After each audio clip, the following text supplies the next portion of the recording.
Championne d'Europe, la France est dite en surconsommation de médicaments.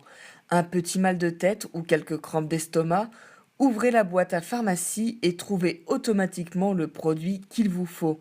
De nombreux sondages parlent d'un fait alarmant. En revanche, le point de vue des pharmaciens diverge. Henri Claes, pharmacien dans la grande pharmacie de France rue Faidherbe à Lille, déclare qu'il y a plusieurs paramètres à prendre en compte.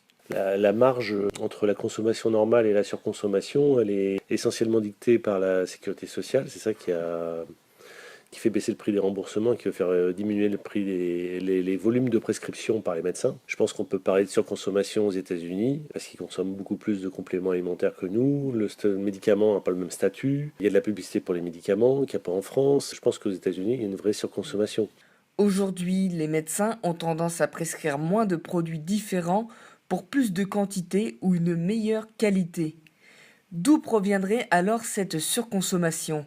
Tout simplement des consommateurs qui pratiquent l'automédication ou l'art de se soigner soi-même. Avec l'achat de médicaments qui ne réclament pas d'ordonnance, il y a alors un risque de mauvaise utilisation, voire de surdose. Les médecins et nous, les pharmaciens, sommes là pour contrôler les prescriptions. Donc sur le produit, sur le médicament, bon, ça peut arriver qu'il y ait des interactions, des contre-indications, mais en général, elles sont assez rares et parce que bon, les médecins font pas n'importe quoi non plus. Si on parle de la surconsommation, le risque il est plus l'automédication et sur le fait que les patients peuvent se servir en quantité non limitée en produits, en médicaments, peut donner à des mésusages.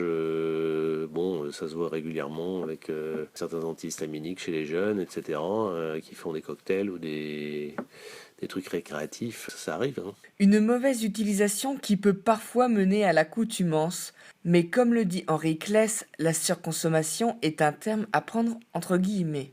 Aux États-Unis, vous avez des bains de bouche en conditionnement d'un litre. Alors c'est vrai il y a du marketing aussi derrière qu'on n'a pas en France. Il y a du marketing donc en publicité directe.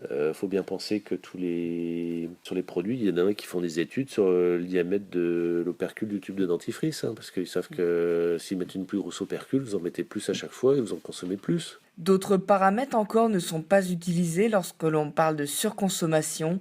De ce fait, les vitamines et les compléments alimentaires sont des produits fortement utilisés aux États-Unis et qui pourtant n'appartiennent pas à la catégorie des médicaments.